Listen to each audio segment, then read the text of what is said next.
Hello, today we're going to talk about constructing scatterplots. Alright, before we go into actual constructing it, we're going to go over a few terms. The first one is called clustering.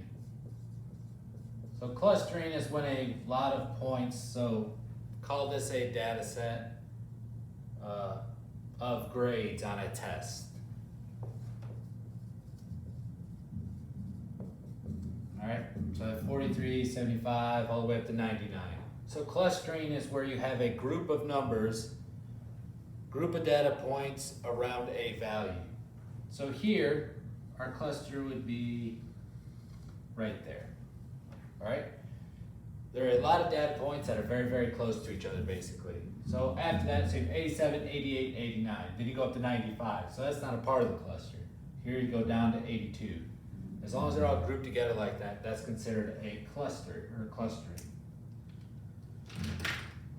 Now this little guy over here is called an outlier. What an outlier does is it pulls your data one way or the other because it doesn't belong with the rest of the data. So this person that got this 43 on the test, they were their own little thing and they just skewed the data a little bit. So the technical term for an outlier is data points that do not fit the general numerical pattern in data. The other way this could be shown, if you're looking at a scatter plot, which we're about to do.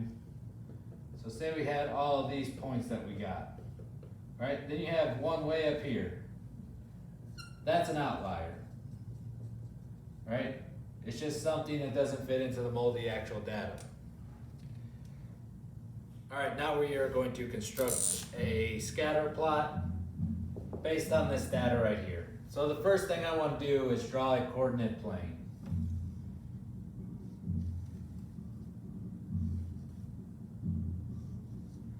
Check. Title it. I don't know.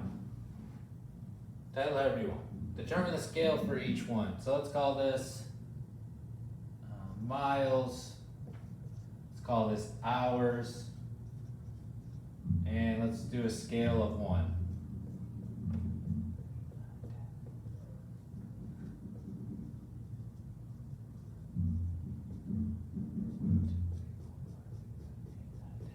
So 1, 2, 3, 4, 5, 6, 7, 8, 9, 10. There we go. Title it and determine scale factor for each axis. They're titled, miles and hours, and their numbers.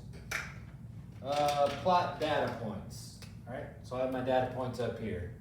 So all I do is mark them. 1, 1, 2, 1, 3, 2, 4, 5, 4, 6, 7, 5, 7, 8, 9, 8, and 10. All right.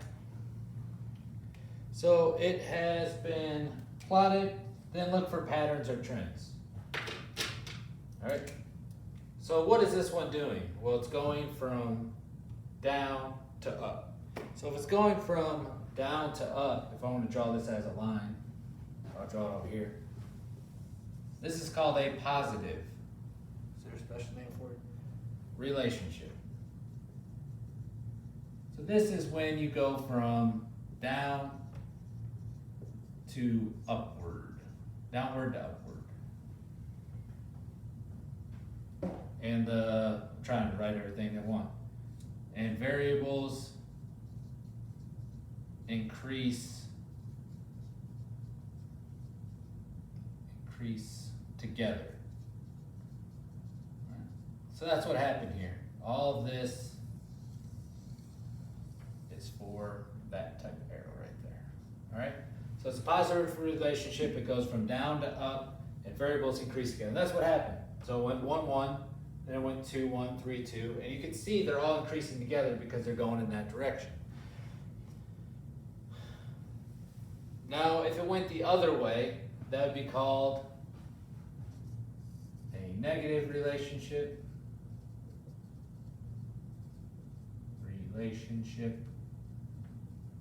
and it goes from up to down. All right, this has been basically how to construct a scatter plot. Hope it helps.